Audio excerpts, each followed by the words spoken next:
Your Excellency, thank you very much for making time to talk to us. You're welcome. How are you doing nowadays? I'm doing very well. Actually, considering the circumstances, I'm doing very well. But let's start, I think, this conversation with this sort of 30th anniversary of the genocide, and one of the key themes many is never again. But we do know that the elements and some of these things that made the genocide possible are still there. We still have genocide deniers, and like you said, there's still many challenges. Just walk me through today, in your mind space, how should one look at this 30th anniversary? Well, it's been a journey that has been full of lessons, but as you rightly said, never again in most cases. It was there before, even before the case of Rwanda. Sometimes we see a repeat of history that doesn't make it truly never again. But that's life, that's our history, that's politics globally, and but we have to understand the context and the real issues we have to deal with and do our best to do that. Mr. President, obviously what's happening around the region weighs heavily on you, and with experience, as you mentioned, this question about what happens when brothers get into conflict, what happens when there's a question that cannot be solved in the region. In that particular sense then, what do you say is sort of your responsibility and your idea on how do we sort of start dealing with these sort of conflicts or divisions and politics that happen across the region especially? Sometimes when things go wrong in other countries, there is no blaming the people responsible there. They tend to look for responsibility or blame from outside, and that's wrong. Maybe there could be problems coming from outside, but those can't be the main thing. Maybe they just come in to complicate what one is doing in their own space. But to make it just like a business of blaming others for everything that has gone wrong in your own, I think it is running away from such a heavy responsibility that we carry for our own people and for our countries. Yeah, let's start with the first one, we'll go to the second one later. As you've correctly said, do you think the Rwandan people first have regained their dignity, have their space in the global community? And by that, how do you see, it's a threefold question, how do you see the Rwanda of tomorrow in that sense? Very happy that Rwanda has made significant progress. People coming together, people, living their lives again as more or less as it should be, and integrating with the rest of the world, starting with the region, and looking toward each other for what can improve all of us, I think very significantly. And that's why I would comfortably say it is the reason we have high safety standards, we have stability, we have economy growing quite decently, despite the constraints we have. Small country, market therefore, and landlocked, and again with this ugly history of ours, and which has spread or even was there before in the region. There are huge constraints, but we still make our way upwards. How high you can go, how fast you can go is a different matter we keep grappling with. Mm-hmm. Yeah. If someone can say, just to finish on that chapter, what, if you were to reflect, what would you be most proud of that you've said it is the economy, would be integration? What is it that you would say, as president, I'm most proud of? There is not a single thing. It's a combination of things, but I'm proud of, from my vantage point and from my responsibility and position, having contributed to preventing this country being a failed state. And not only that, but made good progress. And the country is where it is, that no one expected from 30 years ago, from 1994. I think even ourselves, some of the things have surprised us. There has come reinforcement of the resilience of our people and the belief that they can actually, make their way through these difficulties. Mm-hmm. So that's something. So generally, that is what I'm proud of. Mm-hmm. It's not a single thing here. It's that combination. Mm-hmm. So if I hear correctly, home and internally, things are not only calm, but they look up. Let's talk briefly about trouble with neighbors. Yeah. And specifically Eastern DRC. According to you, what's happening there? In Eastern DRC, again, the problems have a very long history. People just scratch the surface and they never go deep to understand why we're having this thing we are seeing in front of us. But aside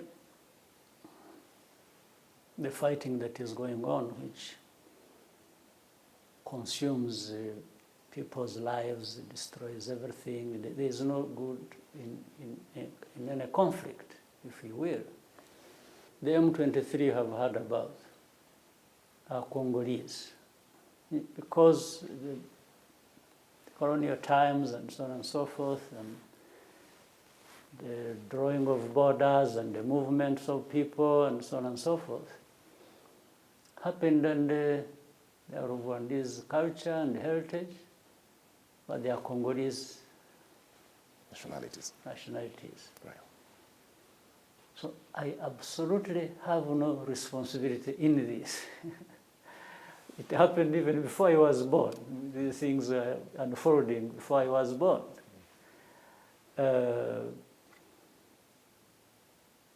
And we have 100,000 people as refugees here in Rwanda who hail from Eastern Congo and who are related to this group fighting that is called M23. And in fact, there are many more in Uganda than we have here. So when people are just saying, oh, M23 sanctioned, they are terrorists, they are in other words saying the 100,000 people we have here are also terrorists. Or they are justifying why they should be denied their nationality. Now, that is accompanied by hate speech by government and government entities in DRC, which means go for these people, uproot them from their homes, or even kill them. Even yesterday, and the other day, and the day before, we've been receiving people crossing the border, being hunted down and persecuted, and they're joining the 100,000 we have here in the camps. And to show you how this world is I think, strange. For the time these refugees have been here, in fact, it has been, some of them have been here for 23 years. And others 15, others 10 years in this refugee camp.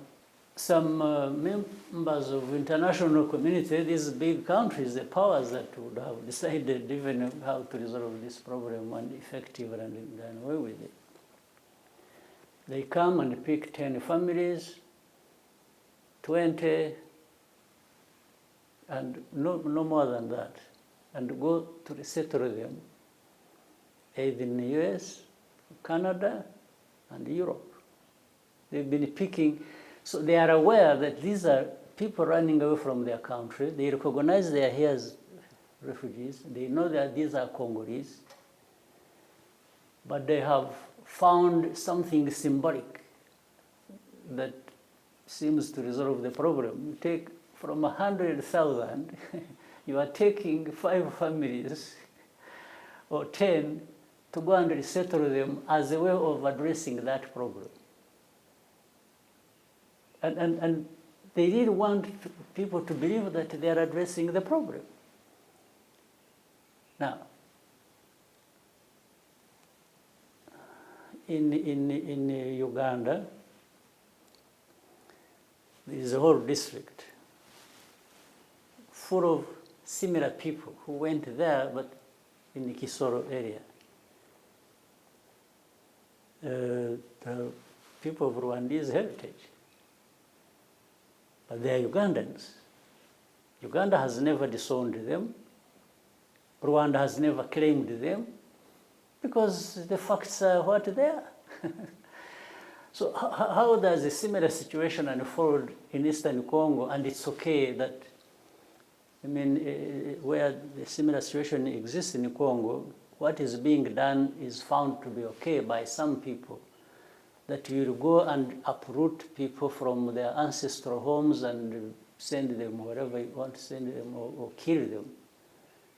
And it's okay. It's politics that is allowed by anybody. Now, that is one part. The other part is, you have heard of something called FDLR, which are remnants of the people who carried out genocide here in '94. They've been there for the last 30 years, more or less. And in fact, you have heard of a UN force that is there, has been there for decades in Congo. It was mainly created to address that, or the conflicts around that problem. They've been there for decades. Billions of dollars have been, tens of billions of dollars have been spent on that operation. There is nothing. And I was saying to people, I don't know whether it is business or whatever it is, you spend so much on something, and you are not even interested on what is the outcome, or what are the returns from these huge investments. Mm-hmm. You are just, so it shows you there is something else at hand operating that people decide to ignore, and maybe it is also to perpetuate the problem, actually. I think some people would be interested in keeping the problem going on forever, so they can use it for whatever they have in mind in Congo, or they can use it against Rwanda in wanting to manage Rwanda the way they want to manage Rwanda. They use it against us. Or it's also to sort of look for an explanation and fend off the blame of responsibility they have had in actually what happened here in Rwanda. It's like, it's not us. You see, these Africans are busy killing each other, just as of old. So it's like a message is going.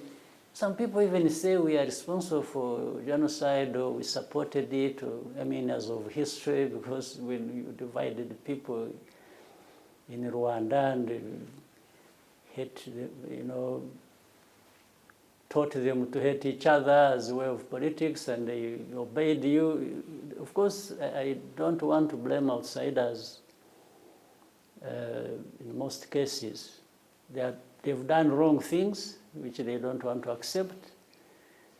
But we have done wrong things ourselves to have accepted these dictates that they brought to us, that even have destroyed us. We are responsible, absolutely. But that is no reason for anyone running away from their responsibility also they have had. So I think in trying to cover up, you remember, I never forget at one point at the UN, when genocide was taking place here, and some of these people representing whatever powers that be, saying, no, this thing happening, they were busy. They had failed to have the understanding of what was going on and to name it. And one person says, no, what is happening in Rwanda? It's like Tutsis are killing Hutus, Hutus are killing Tutsis. So it's like this is a normal thing. So what are you talking about? And publicly, on the camera and on the microphone. Somebody says that. So that gives you a picture that never comes forward when people are talking about these issues and the underlying reasons why they have happened. They have turned what they are interested in against us to explain away the problem.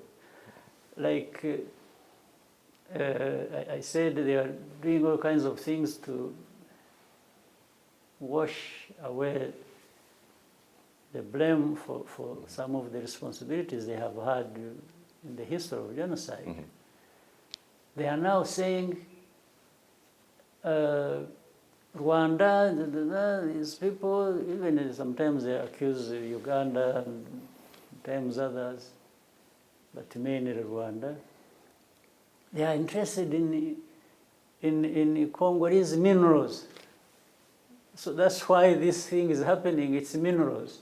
No, but I think there are people interested more in minerals than Rwanda, and they are the ones hovering over and keeping the problem going on. Mm-hmm. But then you separate things so that there is no confusion. You can address the minerals problem, you can address the citizen rights problem, you can address anything you want. But they mix all these up and just to cause confusion so that the problem goes on forever for some people living far away from the problem, they don't feel anything. So, Mr. President, to provide clarity, would you be the first then to say or provide clarity for the international community or everyone else? There are Rwandan soldiers, Rwandan boots in Eastern DRC? If I made any mistake in trying to be upright with the question I've asked me, if I made even a slip of tongue and said something it won't be you using it against me, but it will be you reporting it right as I would have said it.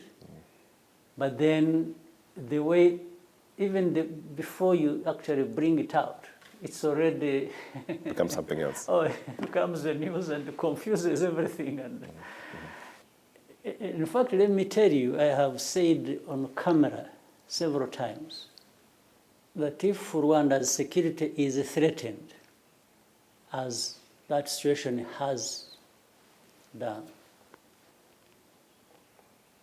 I don't need anybody's permission to do whatever I have to do to make sure that Rwanda is protected. And additionally, when the forces in DRC fired the heavy artillery across the border onto our territory 3 times in 2022,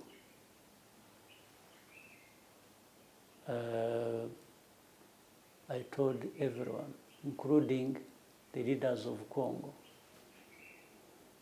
It happened once, and we had a meeting in Nairobi. So, and the president of Congo was there. I told him that I think that's too much. They went too far. He gave some explanation, and I told him, for once, it's a good explanation. I will take it. No problem. But I told him, but if it happens the second time, then third time, then goes on, that's something else.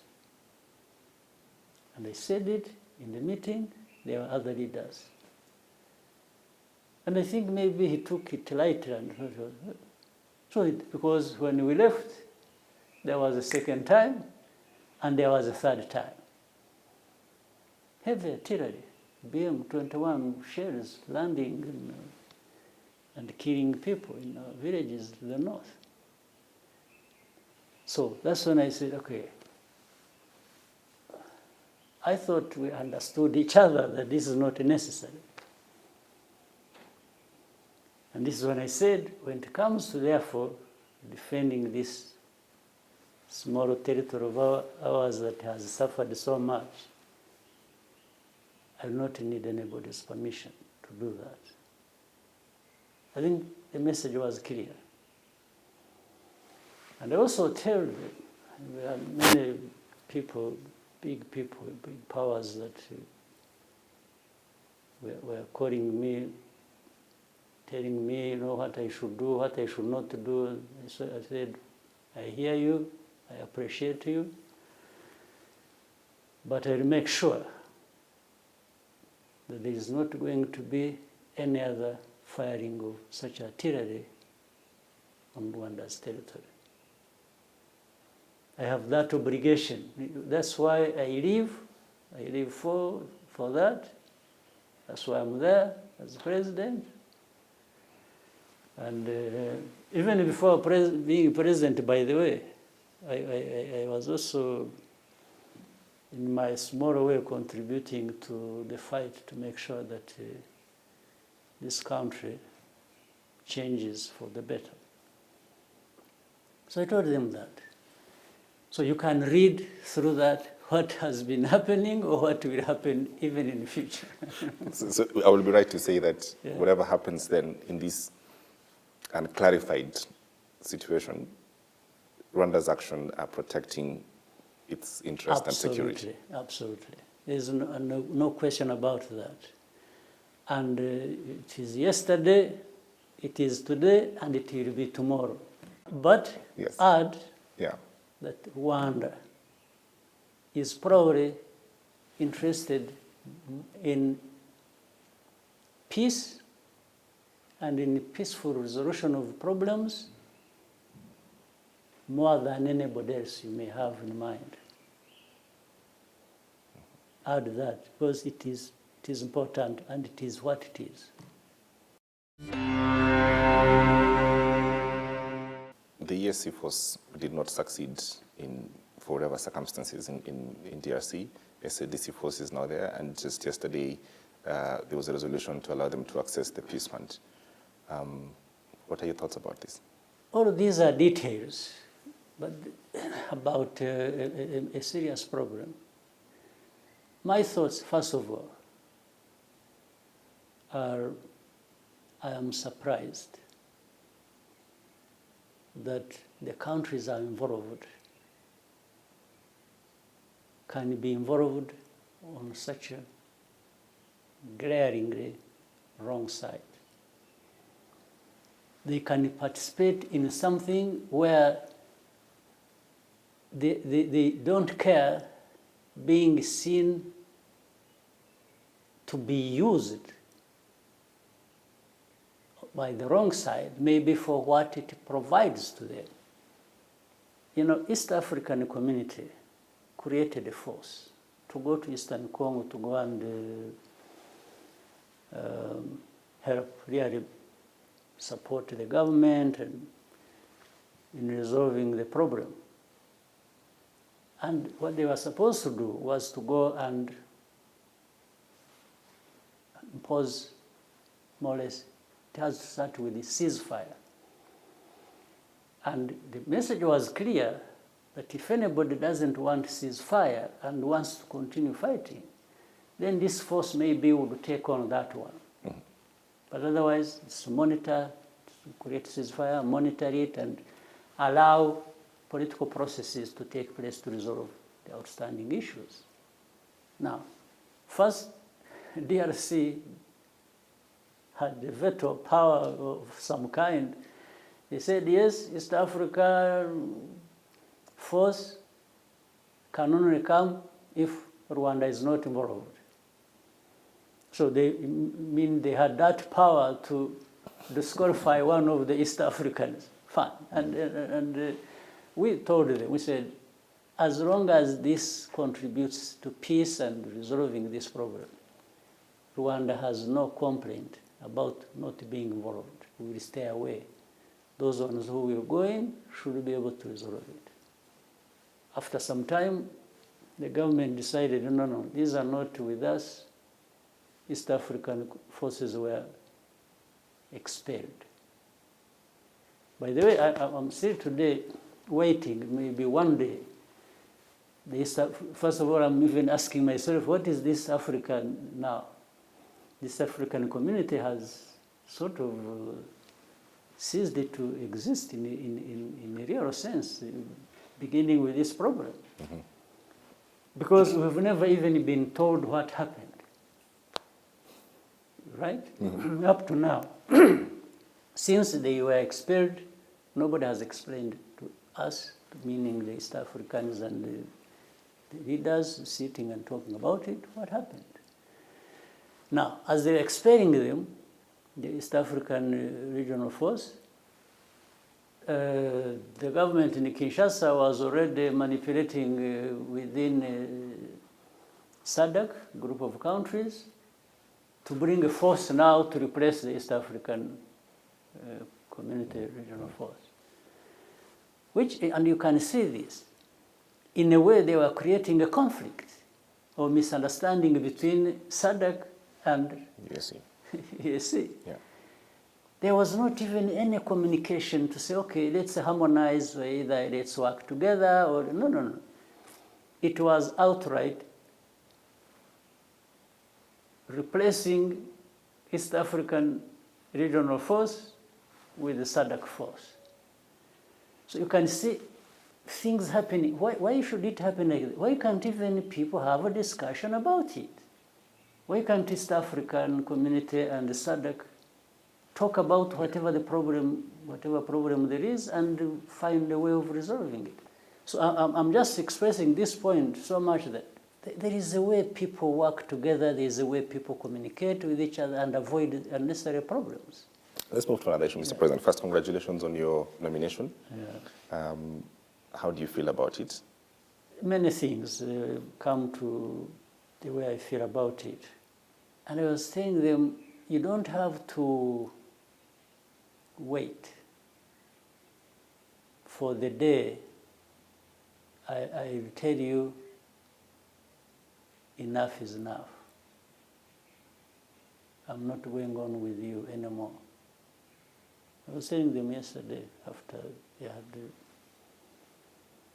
I said, I accept this responsibility sometimes very painfully. But I also accept because when I look back and like all of you, the circumstances of our country are completely different from what the context is completely different from other situations we know of.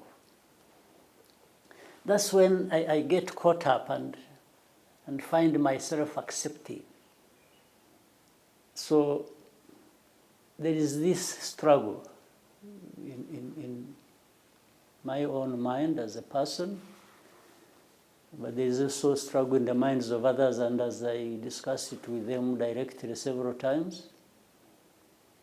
But for now, let me carry the weight. But I will also help, and I told them they don't have to wait for me to come and choose for them who should replace me. I said, you do it yourselves. And live with the consequences of your choice.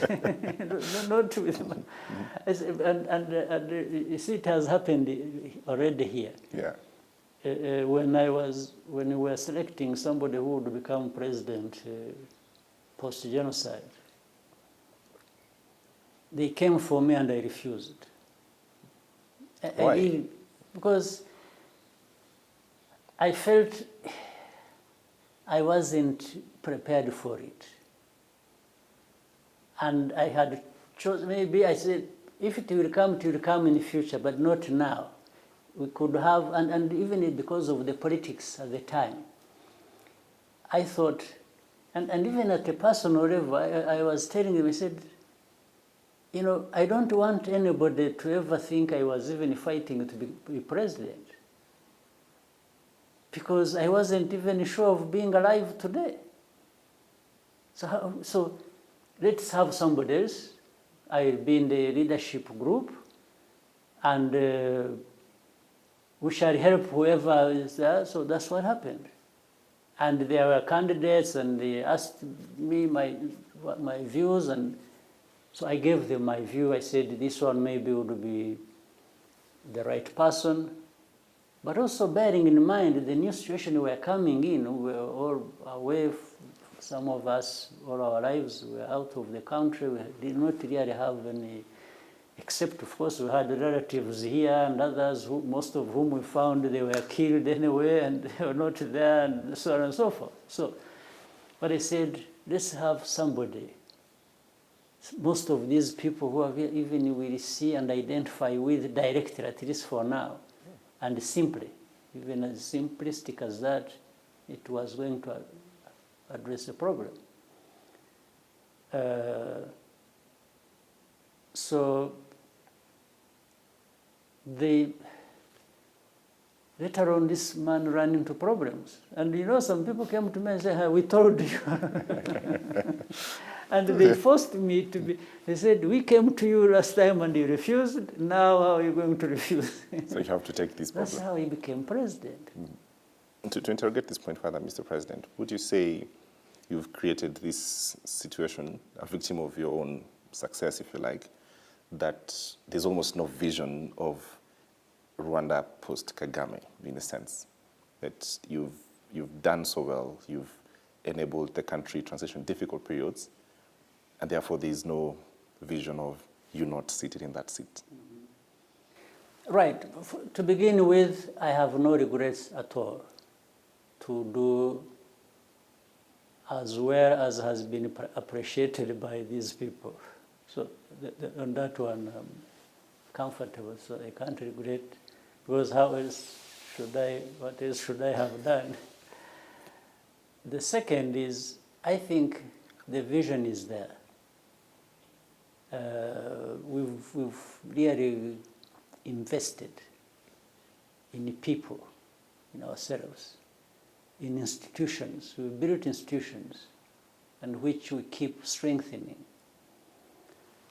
To the point that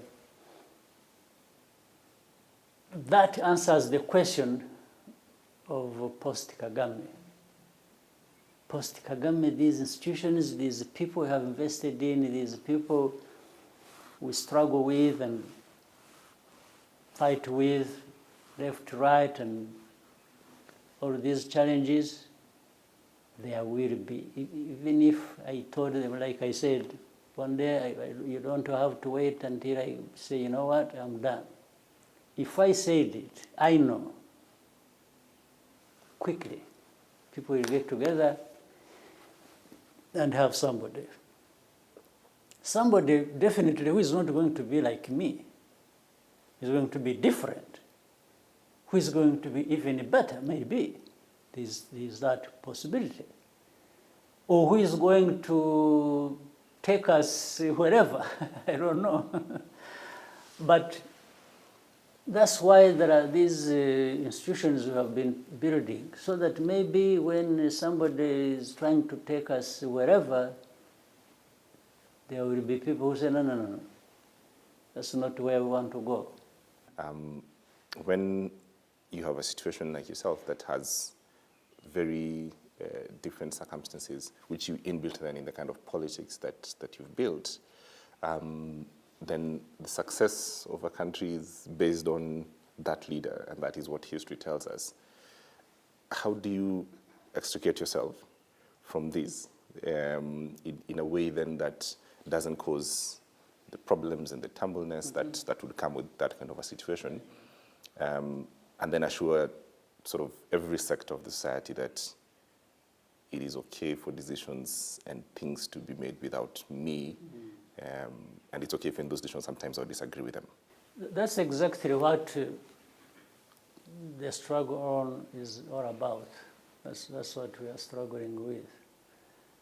But we are struggling with that in a way comfortable that the environment that has been created and what has been done over the years can help cushion, the country from many of these shocks that are likely to happen once such a decisions are done. But you can't be precise, you can't be sure, you only hope that and think about the margins of error being low to not cause instability. But you can never be too sure about what happens. But nonetheless, it's an effort that needs to be undertaken. And with the caution precisely embedded in that question. There is caution to be taken care of. But it has to happen one way or the other. And it will happen anyway, one way or the other. It's not a matter of if, it's just a matter of when. Once again, Mr. President, there's pessimism about the continent, coups primarily in the West African countries, political instabilities, elections that get contested and cause prolonged, conflicts in different countries. And once again, this question of, Africa is unable to take care of itself and govern itself. That question, where would you place the continent today if you were to project it to anyone else, to first people in this continent and then the world? Where I place the continent today is the very fact that there is a lot of work to do. And unfortunately, those responsible to put so much work into it are the ones failing. Because even when you talk about the coups, yes, that is simplistic, it is standard. A coup d'etat is not a good thing. Nobody would say we need to entertain coups. But if one is not simplistic, you need to quickly ask, but why do they even happen? Why do coups have to take place at all?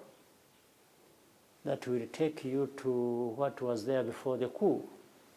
And in most cases, these constitutional leaders, in their own right, they are not military, they are civilian, they are elected. There are always question marks too.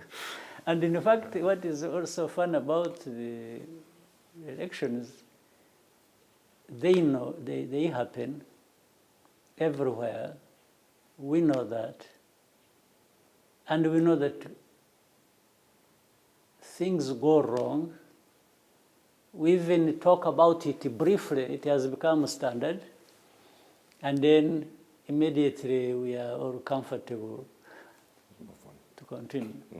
And the same explanation, yeah, but you see, we don't want anything, instability coming out from this.